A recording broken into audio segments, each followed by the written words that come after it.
20과 믿음의 땅을 넓혀 나간 아르박삿과 셀라. 창세기 11장 12절에서 15절 말씀. 아르박삿은 35세에 셀라를 낳았고 셀라를 낳은 후에 403년을 지내며 자녀를 낳았으며 셀라는 30세에 에벨을 낳았고 에벨을 낳은 후에 403년을 지내며 자녀를 낳았으며 이는 하나님의 말씀이니라. 아멘. 자, 오늘은 아르박삿, 셀라죠. 역시 이름을 다 한번 적어보는 시간을 가졌으면 좋겠습니다. 창세기 11장에 있는 이름이죠. 셈, 아르박삿, 셀라, 에벨, 벨렉, 누, 스룩, 나올테라 이 인물인데 아이들은 노래를 통해서 이걸 또 다 외웠을 수 있어요. 그래서 그 노래도 같이 한번 부르시면서 분위기를 좀 약간 끌어올려 주셔도 굉장히 좋을 것 같고 그렇습니다. 그리고 지금 이 부분은 이름의 뜻을 가지고 우리가 해나가는 부분이기 때문에 이름의 뜻이 안 나올 수는 없어요. 근데 이름의 뜻이 이거야 그러면서 그럼 이 사람이 이런 삶을 살았을까라고 가는 것 또한 굉장히 어렵습니다. 왜냐하면 기록이 나와 있지 않기 때문에. 그래서 이런 부분들은 애들한테 질문하고 그 다음에 그거에 대해서 아이들의 생각을 물어보는 식으로 진행을 하면 좋겠다는 생각이 들죠. 자, 오늘의 아동은 나윤이. 자, 우리 나윤이 우리 노래 한번 불러볼까? 그래서 나윤이 노래 외우고 있는지 한번 시켜보면 굉장히 좋을 것 같아요. 원래 노래들은 누가 제일 잘하나요? 유치원 애들이 제일 잘해요. 유치부 애들이. 유치부 때 가장 믿음이 좋은 것 같아요. 외우는 믿음. 외우는 믿음은 유치부 때가 짱이지 않습니까? 근데 이제 시간이 흐를수록 내가 언제 그걸 외웠느냐. 나는 그런 걸 외운 적이 없다. 라고 이제 버티기까지 하죠. 이 녀석들이. 엄마 속을 뒤집어 놓는 그런 얘기를 한데, 그래서 그 노래도 한번 불러보시고, 자, 그러면서 나는 오늘은 아르박삿과 셀라에 대해서 공부를 할 거야. 근데 별로 기록이 없지? 기록이 없는데 우리는 여기서 뭘 공부해야 된다는 걸까? 하면서 아이들한테 한번 질문을 던져주고 성경에 이름이 기록된 거가 의미가 있다라는 것을 생각을 하게 만드는 거죠. 그래서 아르박삿은 창세기 10장 22절에 셈의 아들로도 기록이 되어 있어요. 그래서 창세기 10장 22절을 보면 자, 셈의 아들은 엘람과 아수르와 아르박삿과 붓과 아람이요 이렇게 기록이 되어 있잖아요. 근데 되게 신기한 게 이 다음에 바로 아람에 대한 아들들이 나와요. 근데 아람의 아들들이 나오고 그 다음에 아르박삿의 아들들이 나오거든요. 아람의 아들은 왜 기록했을까요? 이 아람이 그 바단 아람, 그 하란 지역의 인물이에요. 그러니까 여기에 누가 있어요? 하란이나 바단 아람은 야곱이랑 관련돼 있죠. 그래서 야곱은 분명히 아브라함, 이삭의 자손인데 신명기 26장 5절을 보시면 신명기 26장 5절을 보면은 사람들이 이스라엘을 아람에서 온 사람으로 얘기를 해요. 왜냐하면은 야곱이 바단 아람에서 있었었죠. 그리고 야곱의 어머니 리브가가 바단 아람에 있는 라반의 누이 리브가랑 결혼했잖아요. 그죠? 이삭이 그렇게 결혼했고 그 아들이 야곱이잖아요. 그러니까는 그런 것들을 좀 강조하는 표현으로 신명기 26장 5절에서는 아람에서 온 걸로 출애굽 들어갈 때 아람에서 소수의 사람 애굽이 들어갔다가 나왔다 이런 표현이 있어요. 그래서 그것 때문에 아람의 족보를 기록한 것이 아닌가라는 생각을 한번 해봤고요. 그 다음에는 계속 아르박삿이 셀라를 낳고 셀라가 이렇게 낳고 족보가 기록되어 있단 말이죠. 그러면은 물어보세요 아이한테. 자, 우리 나윤이 여기 보니까 쌤이 아들을 몇 명 낳았어? 5명 낳았지? 5명 낳았는데 아르박삿이 첫째 아들이야? 아니지, 셋째 아들이지. 근데 왜 셋째 아들이 첫째 아들처럼 기록이 됐을까? 첫째 아들이 엘람, 둘째 아들이 아수르잖아. 근데 엘람과 아수르는 왜 족보에 기록될 기회를 잃어버린 걸까? 이런 질문을 해보시면 좋겠죠. 그럼 애들이 혹시 고학년, 소년부 같은 친구들은 아수르를 알 거예요. 아수르는 이스라엘을 공격했어요. 뭐 이런 얘기들 할 수 있죠. 근데 이제 그런 얘기들을 들어보고 애들이 정보가 거의 없을 가능성이 높은데 설명을 해주셔야 돼요. 자, 셈이 엘람을 낳았어. 근데 엘람은 첫 번째 아들인데도 족보에 기록이 안 됐어. 그러면은 족보에 기록할 수 없을 정도였다는 얘기겠지. 그러면 어떤 사람이었기 때문에 족보에 기록이 안 됐을까? 그래서 성경에는 엘람을 굉장히 호전적인, 전쟁을 좋아하는 사람으로 기록을 하고 있어요. 그래서 실제로 그 아브라함 때 네 나라와 그 5나라 간의 싸움이 있잖아요. 그 네 나라, 아브라함과 싸웠던 네 나라의 왕 중에 하나가 엘람 왕 그돌라오멜이에요. 아브라함이랑 싸웠던 그 엘람의 후손들을 보면 엘람의 후손들이 아브라함과 싸웠어. 이 얘기를 해주는 거죠. 그러면 아브라함을 굉장히 애들은 좋게 생각하고 있기 때문에 충격받을 거예요. 오, 이게 똑같이 아브라함의 족보로 가는 건데 그 친척이 아브라함을 공격했다고요? 이렇게 되는 거지. 그러면은 애들한테 거기서 무슨 얘기도 해줄 수 있어요? 하나님을 믿는다라고 했을 때 모두가 다 그 집안에 그렇게 태어났다고 해서 노력하지 않아도 하나님의 사람처럼 살 수 있는 건 아니다 라는 거. 하나님을 믿는 가족에 태어났으면 하나님을 믿는 사람으로 살 수 있게 노력해야 되는 시간이 필요하다. 이것을 아이들한테 알려주면 좋겠어요. 그리고 특히 우리 교회 이제 어린이들 보면 엄마가 열심히 하고 그러면은 교회 무서운 줄을 몰라요. 교회 무서운 줄을 몰라가지고 아무 데나 갈 수가 있고 아무런 행동도 할 수 있다라고 그렇게 생각하고 행동하는 친구들이 있어요. 그런 거는 좀 교육을 시켜주면 좋겠어요. 그래서 교회 다닌다라고 했을 때는 내가 교회에 익숙하다고 해서 내가 할 수 있는 모든 행동을 다 할 수 있는 건 아니야. 이 얘기를 해주는 거죠. 그러면서 이제 엘람 얘기로까지 가서 그리고 엘람의 후손들이 아브라함과 싸웠을 뿐만 아니라 싸웠다는 얘기는 창세기 14장에 있죠. 14장 1절부터 17절에 기록되어 있고요. 그 다음에 예루살렘이 멸망할 때 주변에 있는 여러 나라가 그 예루살렘을 공격하는 그 바벨론을 도와줬는데 그 중에 한 나라가 엘람 나라였어. 그렇게 얘기하는. 엘람의 후손들이 나라를 만들었는데 그 사람들도 예루살렘의 멸망에 협조했어. 알려주는 거죠. 이사야 22장 6절에 있습니다. 엘람 사람은 전통을 졌고 병거탄 자와 마병이 함께하였고 기르 사람은 방패를 드러냈으니 이게 지금 예루살렘의 멸망에 대해서 기록하고 있는 건데 거기서 여러 나라가 여러 사람들이 각자 무기를 가지고 지원했다는 걸 기록하고 있죠. 엘람은 활 쏘는 걸 좋아하는 민족이에요. 그래서 전통을 졌다라는 것은 화살로 예루살렘을 공격했다 이것을 말씀해주고 있는 거죠. 그래서 엘람은 그 후손들을 봤을 때 너무너무 하나님을 잘 믿는 사람들, 하나님이 사랑하는 아브라함, 하나님이 사랑하는 유다를 예루살렘을 공격한 그런 후손들이 됐어. 그러면은 그런 후손들이 나타난 걸 보니까 엘람은 하나님 족보에 기록할 수 있었을까 없었을까? 없었겠지 하는 거죠. 심지어 엘람 사람은 그 귀환한 다음에 예루살렘 성전을 재건하잖아요. 그 재건하지 말라고 고소했단 말이죠. 거기에도 엘람 사람 이름이 들어가 있어요. 그래서 에스라 4장 1절부터 10절 보면은 그 말씀이 기록되어 있는데 9절 보면 엘람 사람과 기타 백성 이렇게 고소했다 말씀하고 있죠.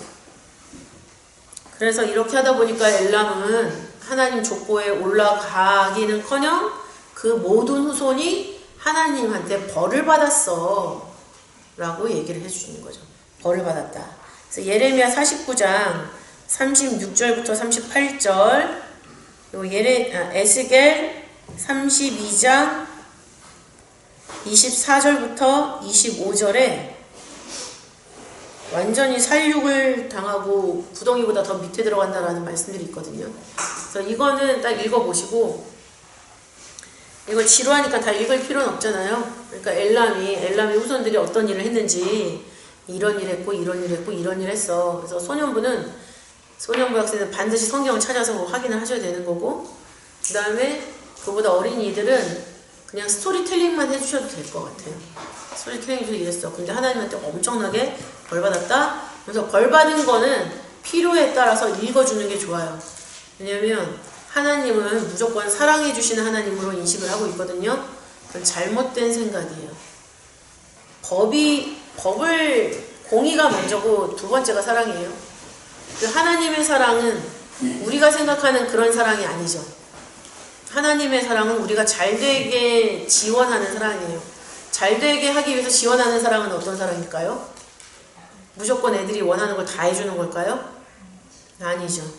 필요한 걸 제공하고 필요하지 않는 걸 제공하지 않는 거예요. 그쵸? 우리 아이가 나중에 훌륭한 외과 의사가 됐으면 좋겠다. 생각만 해도 너무 좋으시죠? 그렇다고 해서 돌잡이 거기다가 메스를 올려놓습니까? 메스를 딱 올려놔요. 아주 그냥 예리하게. 그래서 그거 잡아 막 그래요? 그렇지 않잖아요. 위험하니까. 그러니까는 그 때마다 제공해야 되는 게 있고 어떤 때는 제공하지 말아야 되는 게 있는 거예요. 그래서 그러면서 아이들한테 규칙을 가르치는 거죠. 하나님의 법, 하나님의 규칙이 있어. 그럼 그 규칙을 잘 지킬 때 하나님의 사랑도 받을 수가 있는 거야. 이 얘기를 하는 거죠. 그렇죠? 만약에 우리 나윤이가 엄마랑 약속을 했어. 그리고 엄마가 약속을 지키지 않았는데 나윤이가 엄마를 좋아해 줄까? 엄마를 사랑할까? 그러면 아니라고 하겠죠. 그래, 마찬가지야.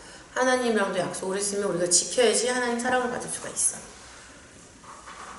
모든 순간에 하나님 말씀을 안 들었는데 하나님 무조건 나연이를 사랑해 주셔야 돼요 하는 거는 나연이 욕심이지. 그치? 그런 거야. 그러면서 이제 그 사랑과 법에 대해서도 좀 하나님의 사랑을 오해하지 않았으면 좋겠어요, 애들이. 왜냐면 우리는 이미 오해하고 컸기 때문에 우리가 생각하는 사랑이 교회에서 안 나오면은 교회를 원망하거나 교회를 옮겨요. 근데 옮긴다고 해서 그 사랑이 충족이 됩니까? 안 돼요. 교회는 그런 것이 아니에요. 그래서 하나님 말씀을 먼저 아는 거가 하나님의 사랑 안에서 있는 것이다. 하나님의 사랑은 내가 잘되게 도와주는 거다 라는 거. 근데 그 내가 잘되게 라는 개념에서 내 욕심은 없어야 된다는 얘기죠. 굉장히 어려운 얘기인데 아이들한테 맞게 잘 예를 들어서 풀이를 해주시면 애들은 알아들어요. 그리고 그 순간에 깨닫게 하시는 거는 성령 하나님이라고 그랬죠? 성령 하나님이 우리 아이한테 역사하시는 거예요. 그러다 보니까 애들이 기상천외한 질문을 나한테 한단 말이에요. 그럼 나는 그거에 대해서 답변할 능력이 없죠. 깜짝 놀라시죠? 그럼 기도하시고 그거에 대해서 생각해 보셔야 돼요, 부모님이. 아이들이 생각하고 있는 거를 같이 따라가 주는 것도 그것도 신앙교육이거든요. 넌 무슨 그런 쓸데없는 생각을 하니? 그러지 마시고 전력이 있으신가 봐요, 다들. 어색한 웃음을 그냥 웃으시는 게 아니라 어색하게 웃으시는데 쓸데없는 생각 아니에요. 애들이 하는 생각은. 그리고 쓸데없는 생각을 한다 하더라도 그걸 이용할 수 있으셔야 돼요, 부모님들이. 하나님이 악을 선으로 사용하시는 것처럼. 그래서 그렇게 하셔야 된다라는 거죠. 너무 어색하게들 웃으셔가지고 제가 당황스럽네요. 자, 그러면 엘람이 그렇게 하나님의 벌 받을 정도의 삶을 살았으면 그러면 아수르가 족보에 기록되면 되잖니? 근데 아수르도 기록이 안 됐네, 둘째 아들도. 그럼 둘째 아들은 왜 실패했을까? 아수르의 후손들은 뭘 했을까? 라고 생각을 하면 한 가지 딱 말해주면 되죠? 북이스라엘을 멸망시킨 나라가 그 아수르의 후손들이야. 그러면 하나님이 아수르를 족보에 기록할 수 있겠니? 없겠니? 하면 되는 거겠죠? 그럼 없어요. 그래. 그래서 하나님은 나중에 딱 보니까 엘람의 후손들이 아브라함을 괴롭히고 예루살렘을 괴롭혀. 그리고 둘째 아들 아수르 그 후손들을 보니까 북이스라엘을 멸망시켜. 그러니까 족보에 기록할 수가 없는 거야. 그런데 세 번째 아들 아르박삿은 족보에 기록을 하셨어. 이 말은 뭐야? 아르박삿의 삶은 성경이 기록되어 있지 않지만 족보에 기록될 만큼 하나님, 예수님이 오시는 족보잖아? 이 족보에 기록될 만큼 하나님 마음에 맞는 생활을 했다는 거겠지. 그래서 그러면 하나님 마음에 맞는 생활을 아르박삿이 했다면 그 생활은 어떤 생활일까? 우리 나윤이가 아르박삿이야. 그러면은 나윤이는 어떻게 하나님 마음에 드는 하나님이 세우신 규칙 중에 어떤 걸 지키고 있었을까? 그래서 이제 생각하게 하고 말하게 하고 그다음에 그거를 지킬 수 있도록 유도를 해주시는 게 좋겠죠. 그래서 북이스라엘을 멸망시켰다라는 거는 열왕기하 18장 9절에 있고요.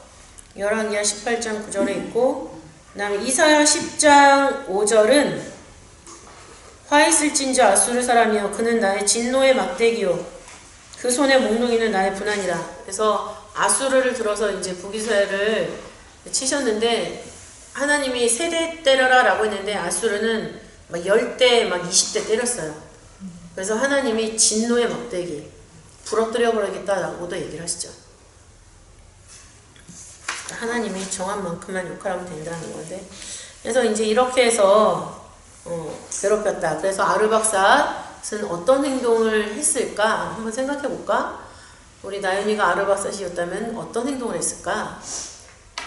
이런 거를 좀 대화를 나눠보시면서 아이들이 스스로 자신들의 하나님을 믿는 착한 행동을 결정할 수 있게 도와주시면 좋을 것 같습니다. 그 다음에 두 번째는 셀라죠. 셀라. 아르박삿과 셀라 두 명을 다 안 하셔도 되고요. 두 명을 다 하셔도 되고 한 명을 선택하셔도 돼요. 셀라. 셀라는 이름의 뜻이 보냄을 받은 자야. 보냄을 받은 자. 자, 나윤이 엄마가 심부름 시킬 때 있지?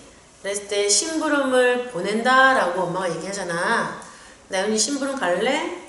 그리고 다른 사람은 아빠가 물어보면 아, 나윤이 심부름 보냈어. 이렇게 엄마가 얘기하거든.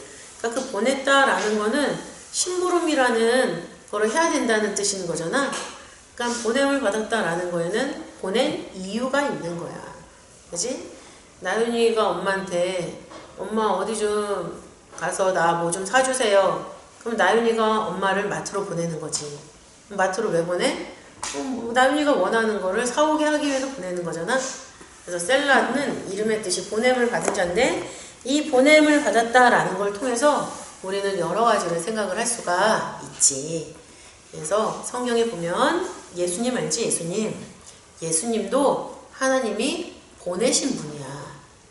예수님도 하나님이 보내신 분이다. 그래서 마태복음 15장 24절을 보면요. 나는 이스라엘 집에 잃어버린 양 외에는 다른 데로 보내심을 받지 않았다 라는 말씀이 있고, 요한일서 4장 10절을 보면 하나님이 우리 죄를 위해서 화목제로 그 아들을 보냈다 라는 표현이 있어요. 보냈다. 그 다음에 아이들과 읽어보면 좋은 구절은 요한일서 4장 14절이죠. 요한일서 4장 14절은 아버지가 아들을 세상에 구주로 보내신 것을 우리가 보았고 알았다 이렇게 기록하고 있어요. 그러니까 예수님도 하나님이 보내신 분이야. 이렇게 연결을 해주시면 좋겠어요. 그래서 셀라라는 인물이 아르박삿의 아들로 이름이 기록되어 있는지도 모르겠지. 어떤 짓이. 그러면 하나님이 예수님을 보냈어. 그럼 보냈을 때는 이유가 있다 그랬잖아. 그럼 하나님이 예수님을 왜 보냈을까? 이거 정답은 애들이 알아요. 우리 죄를 용서해 주시려고 보내셨어요. 그렇지. 그러면은 우리 나윤이도 하나님이 세상에 보내셨잖아. 하나님이 안 보내셨으면 나윤이가 엄마 딸로 태어날 수 있었을까? 그렇지 않았겠지. 그래서 이제 생일이라는 거. 생일은 하나님이 목적이 있어서 우리를 세상에 내보내신 날이야. 그래서 엄마 생일은 뭐 언젠데 그날 하나님이 엄마를 세상에 보내신 거지. 그래서 엄마는 하나님이 나를 왜 보내셨을까? 그 이유를 찾으면서 살려고 노력하고 있어. 그래서 이제 그러면서 찾은 이유들이 있으실 거잖아요. 그 이유 하나 정도는 아이들한테 엄마의 이야기를 좀 들려주시면 좋겠어요. 왜냐면 엄마가 뭘 할 때 엄마는 안 하고 나만 시켜. 이 생각이 기본적으로 다 있어요, 애들은. 엄마는 그렇게 안 하면서 왜 나만 하라고 그래? 그리고 엄마의 어린 시절이 있었다는 걸 우리가 기억하고 컸나요? 우리도 그렇게 기억하지 않고 컸잖아요. 엄마는 그냥 원래 그 나이로 태어난 것처럼 그렇게 알고 있잖아요. 근데 그렇지 않잖아요. 우리가 엄마가 되고 나니까 나도 어린 시절이 있었고 그렇잖아요. 그러니까는 엄마가 생각하고 있었던 얘기를 하나하나 해주는 거는 굉장히 좋은 것 같아요. 여러 가지 효과가 있어요. 아, 엄마도 나처럼 어린 시간이 있었었구나. 엄마도 나처럼 고민했을 때가 있었구나. 엄마도 나처럼 힘들었을 때가 있었구나. 이런 거 해주면서 어쨌든 하나님, 엄마가 생일 몇 번째 생일 지냈을 때 내가 세상에 왜 태어났을까를 생각해 본 적이 있었어. 이런 식으로 얘기를 풀어나가 주시는 거죠. 그래서 엄마가 찾은 이유는 이거야. 그래서 엄마는 그거를 위해서 지금도 생각하고 기도하고 있어. 그러면 우리 나연이도 이 세상에 태어났어. 그럼 하나님이 왜 굳이 이 2026년에 몇 살이 되도록 태어난 생년이 있을 거잖아요. 왜 우리 나연이를 2008년에 태어나게 했을까? 뭐 이런 식의 질문. 2018년에 태어나게 했을까? 이런 질문을 하면서 애들이 자기가 왜 태어나는지를 좀 생각을 해보게 해주시면 좋겠어요. 분명히 초등학생들은 미취학 아동은 생각을 안 했겠지만 초등학생은 생각을 할 거예요. 왜냐면 삶이 너무 고단하거든. 너무 힘들어. 맨날 학원 다니고 학교 다니고 막 숙제 많고 선생님들 막 뭐라 하고 엄마는 또 안 한다고 뭐라고 하고 나 이러면 안 태어나는 게 더 좋았던 것 같아. 이런 생각해요 진짜. 네. 안 하셨어요? 전 지금도 하는데요. 힘들 때 왜 태어나지? 사실 지금은 이제 그거죠. 왜 아직까지 살고 있지? 그 생각을 하죠. 빨리 데려가시면 좋겠다. 너무 힘들면 변화했으면 좋겠다. 변화가 좋지만 그게 아니라면 내 생명이 딱 끝나는 순간 바로 데려가 달라. 뭐 이런 기도를 하곤 하죠. 그냥 애들도 분명히 생각을 해요. 내가 왜 살지? 근데 그 왜 살지의 의미는 딱 스타트는 정해주시는 거죠. 하나님이 너를 세상에 보내주신 거야. 하나님이 나윤이를 몇 년, 몇 월, 며칠에 이 세상에 보내주신 거야. 그러면은 나윤이가 그냥 태어났기 때문에 시간이 흘러서 뭐 10살 되고 20살 되고 나중에 엄마처럼 시집가고 이러고 사는 게 아니야. 태어나면은 그건 저절로 시간이 흐르면 돼 있는 거고 나윤이가 노력하지 않아도 20살이 돼. 그러면은 그 시간 동안에 이유를 찾는 거야. 하나님이 날 왜 보내셨을까? 그리고 왜 보내셨을까라는 그 이유대로 살아나가는 거야. 그리고 그 이유에 가까워지는 거가 우리가 나이를 제대로 먹고 있다는 거지. 나윤이가 나중에 20살이 됐는데 지금 하나님 믿는 것보다 더 못 믿고 있어. 그러면 하나님이 이 세상에 보내신 이유대로 살고 있는 걸까? 이런 대화를 해보시라는 얘기죠. 보내셨다. 근데 예수님은 이 땅에 하나님이 보내신 이유대로 사셨어. 그럼 예수님이 우리를 용서하시기 위해서 십자가에 달리셨는데 나윤이한테 하나님이 원하시는 뜻은 그 정도는 아닐 거야. 십자가에 못 박아서 죽어라. 이건 아닐 거야. 그러면은 어떤 어려운 순간에든지 예수님보다 나는 덜 힘들구나. 예수님보다 나는 훨씬 덜 힘들구나 생각하면서 하나님이 주신 이유대로 살기를 항상 생각하고 있어야 된다는 얘기지. 그런 대화가 중요할 것 같습니다. 그래서 예수님이 하나님이 예수님을 보내는 것처럼 예수님이 우리를 보냈다라는 말씀도 성경에 써 있어. 성경을 이거는 찾아봤으면 좋겠어요. 요한복음 17장 18절이죠. 요한복음 17장 18절.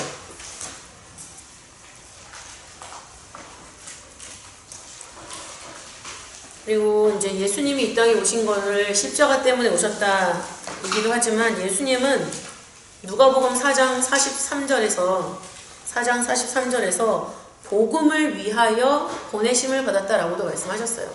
그러니까 하나님 말씀을 증거하는 일도 예수님의 일이었던 거죠. 하나님 말씀도 증거하고 안 받으니까 십자가에 달리신 거다. 근데 그런 예수님이 우리를 보낸다는 얘기죠. 요한복음 17장 18절 읽어보실게요. 시작. 아버지께서 나를 세상에 보내신 것 같이 나도 저희를 세상에 보내었고. 자, 이 말씀 보니까 하나님이 예수님을 보내셨고 예수님은 누구를 보냈어요? 나를. 예수님은 우리를 세상에 보내셨다. 그럼 우리를 왜 세상에 보냈을까요? 증인이 되달라고. 증인. 그죠? 사도행전 1장 8절을 보시면 오직 성령이 너희에게 임하시면 너희가 권능을 받고 예루살렘과 온 유대와 사마리아 땅끝까지 이르러 내 증인이 되리라 말씀하셨잖아요.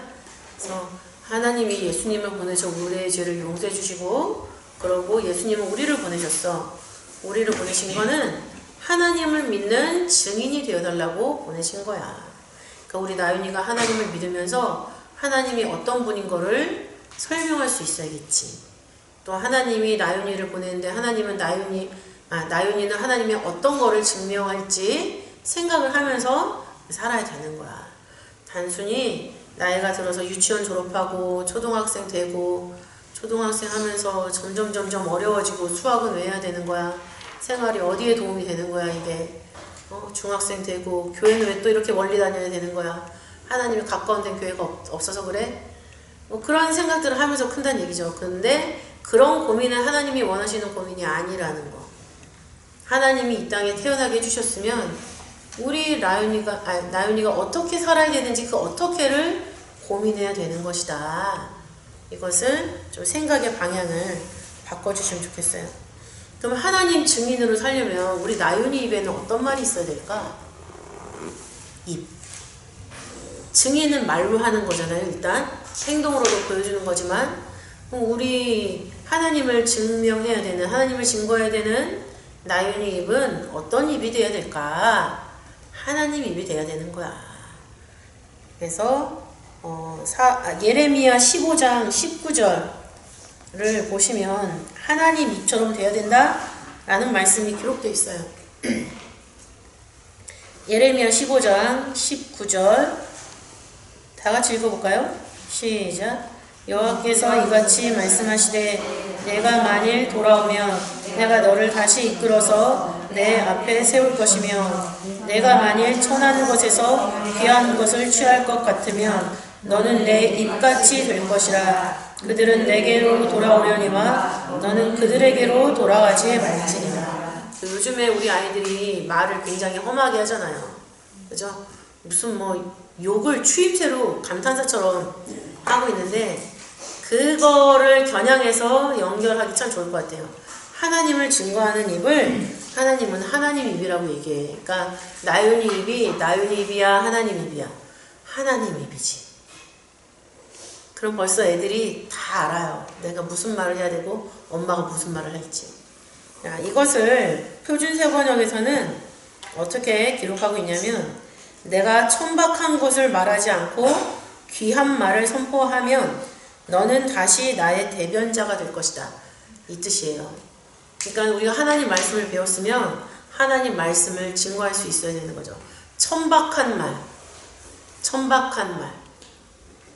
다른 사람한테 기싸움에서 지지 않으려고 같이 욕하는 거. 그거예요. 애들이 욕하는 이유는 기싸움에서 지지 않으려고 하는 거예요. 같이 욕을 하지 않으면 자기가 왕따를 당하니까. 또는 같이 욕을 안 하면은 내가 멍청이처럼 보여서 시달림을 당할까봐. 그래서 같이 욕해요. 그리고 그냥 뭣도 모르고 담배 피는 것처럼 멋있어 보여서 욕하는 애들도 있어요. 근데 그거는 천박한 짓이에요. 아주. 이유가 천박하잖아요. 나를 왜 욕하는 걸로 내 길을 세우냐 이거죠. 그래서 하나님이 생각할 때 천박한 거. 그럼 천박한 게 뭘까? 천하고 굉장히, 그러니까 천박이란 단어를 잘 설명을 해주셔야 되겠죠? 천박한 거는 굉장히 사람들을 불편하게 만드는 거야. 그리고 그거에서 사람들이 칭찬하지 않아. 인정받을 수 없어.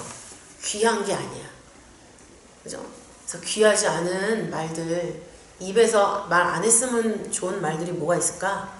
해서 애들이 말하면 좋지만 말을 안 해요. 그러면 엄마도, 나윤이는 지금 욕을 안 하겠지만, 엄마도 우리 나윤이처럼 막 같이 욕 섞어서 나윤이한테 막 말하면 좋아? 엄마가 아이씨 밥 먹어. 나는 아이씨 밥 먹어. 그렇게 말하면 좋을까? 엄마가 굉장히 이상한 처럼 보이지? 그런 게 천박한 거야. 애들한테 확 화끈하죠? 애들도 깜짝 놀랄 거예요. 생각만 해도 웃기네요. 그래서 그런 천박한 거. 하나님 믿는 사람은 그런 세상 사람들이 다 욕을 해도 70억이 다 욕을 하면서 살아도 하나님 믿는 사람은 욕을 하면서 살면 안 돼. 아멘. 그리고 말도 줄임말이 너무 많잖아요. 줄임말. 근데 그 줄임말을 애들이 지금은 단순히 이제 옛날에는 줄임말처럼 사용이지만 지금 줄임말은 애들이 놀려 먹으려고 하는 거예요. 지네끼리 줄임말하고 그걸 알아듣지 못한 사람 앞에서 그런 말들을 통해서 비웃고 욕하는 거예요. 어른들을. 어른들이 그걸 잘 모르잖아요. 그러니까 어른들 앞에서 지네끼리 막 하는 거 비웃는 거거든요. 그래서 이게 천박한 짓이죠. 그래서 그런 말 습관에 대해서 좀 애들한테 짚어주면 좋겠고, 그것을 쫓아가는 게 같이 천박해지는 거다.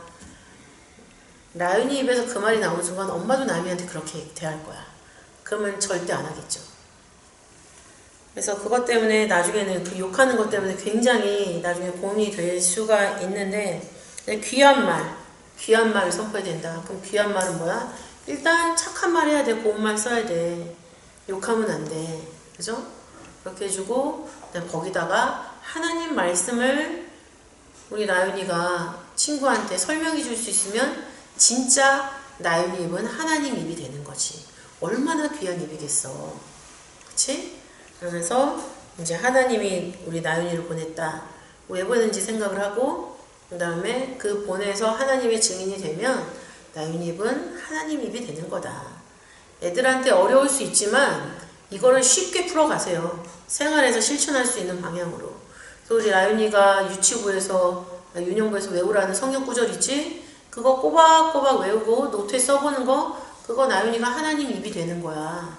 우리 나윤이가 아침에 일어나서도 기도하고 자기 전에도 기도하지? 그 입은 하나님 입이야. 이런 식으로 애들이 설명을 할 수 있는 거 그렇게 해주세요. 그리고 성가대를 시키고 싶은데 애가 안 하려고 그래. 그러면 이제 애 기분 좋을 때 우리 이렇게 성가대 가서 찬양하잖아? 그러면 그 찬양하는 순간에 우리 나윤이 입은 하나님 입이 되는 거야. 이런 식으로 하나님 입이라는 표현이 여기 나와 있으니까 그렇게 해서 얘기를 해주세요. 그러면서 이제 마무리를 할 때 누가복음 6장 45절 읽어주시면 좋겠죠. 누가복음 6장 45절 말씀 찾고 읽고 마치겠습니다. 누가복음 6장 45절 시작. 선한 사람은 마음에 쌓은 선에서 선을 내고 악한 자는 그 쌓은 악에서 악을 내나니 이는 마음에 가득한 것을 입으로 말합니다. 그죠? 말을 못 참는 사람이 있어요. 그런 사람은 말 실수가 많죠. 근데 마음에 어떤 것이 있느냐에 따라서 그게 악한 말이 나올 수가 있고 선한 말이 나올 수 있어요. 욕이 가득 차 있으면 욕이 나오는 거예요. 근데 말씀을 내가 깨달은 은혜가 너무 커요. 그러면은 그 말씀이 나오는 거예요. 엄마 내가 성경책 읽었는데 이 말씀이 있어. 이 말씀은 내가 뜻은 모르겠지만 나 이 말씀이 너무 좋은 것 같아. 이렇게 얘기하면 엄마가 그 말씀을 읽고 그걸 설명해 줄 수 있어야죠.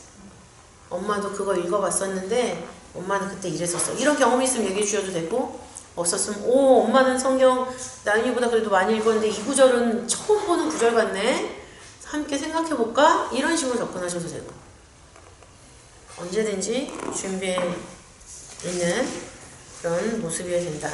그래서 아르박삿, 셀라 이 두 부분에 대해서 했는데 족보에 기록되고 안 되고 이 부분에 대해서 말씀하고 싶으시다 라고 했을 때는 아르박삿을 얘기하시면 되는 거고, 그 다음에 왜 우리가 이 세상에 왔을까 라는 걸 생각한다면 셀라라는 이름의 뜻이 보냄을 받은 자야. 하나님이 보내셨다는 얘기겠지. 그리고 보내신 대로 살았으니까 족보에 기록됐겠지. 그러면 우리도 이때 보내셨는데 왜 이때 태어났을까? 라는 것을 아이들이랑 나누면서 생명에 대해서 좀 생각을 해봤으면 좋겠습니다. 생일 선물 받는 그런 생일이 아니라 하나님이 보내신 이유를 생각하는 생일, 그것으로 애들 생각을 바꿔주는 거죠. 그래서 그거에 대해서 잘 했을 때 생일 선물도 받을 수가 있다.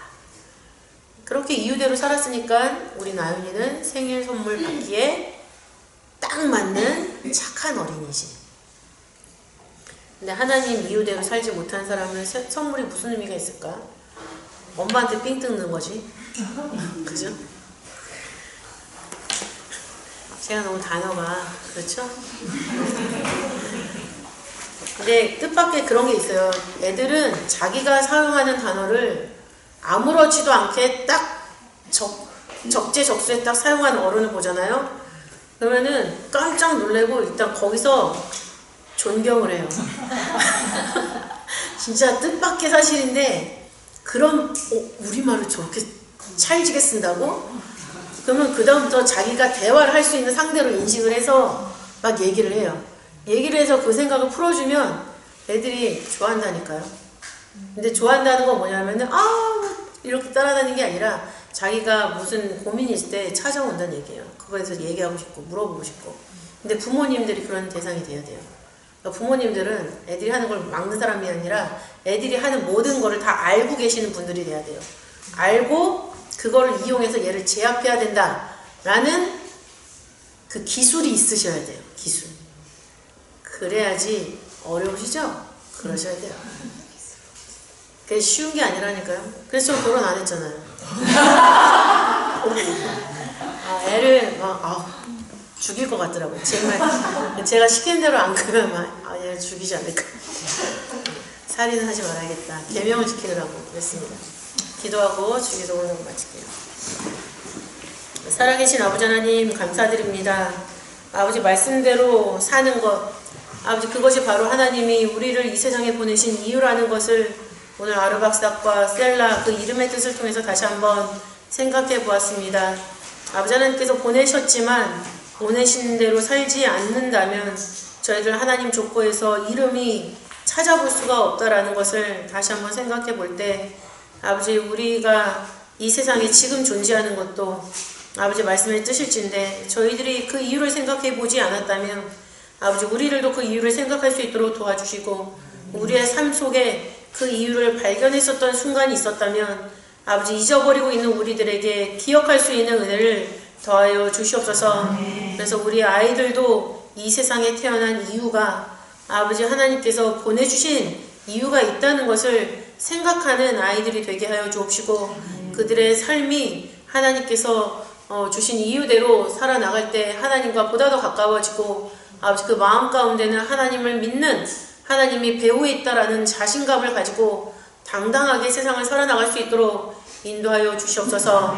하나님과의 관계 속의 이유를 찾을 때 세상에서 주는 가치관으로 말미암아 아버지 혼란스럽지 않고 방황하게 되지 않을 줄 믿사오니 아버지 하나님께서 항상 우리 아이들에게 그 이유를 일깨워 주셔서 우리 아이들의 방황이 멈출 수 있도록 인도하시고 아버지 정말 다시는 방황과 혼란이 나타나지 않도록 인도하여 주시옵소서.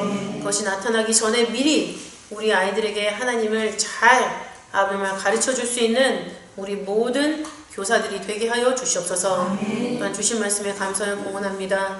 저희들의 공헌이 하나님을 기쁘시게 하는 믿음이 되게 하시고 이 믿음으로 말미암아 어린이구역 선교회를 통해 하나님 아버지를 믿는 믿음의 자손들이 아버지만 자자손손 나타나기에 부족함이 없도록 인도하여 주시옵소서. 감사드리오며 사랑이 많으신 예수님 이름으로 감사하기 돌려옵나이다. 아멘.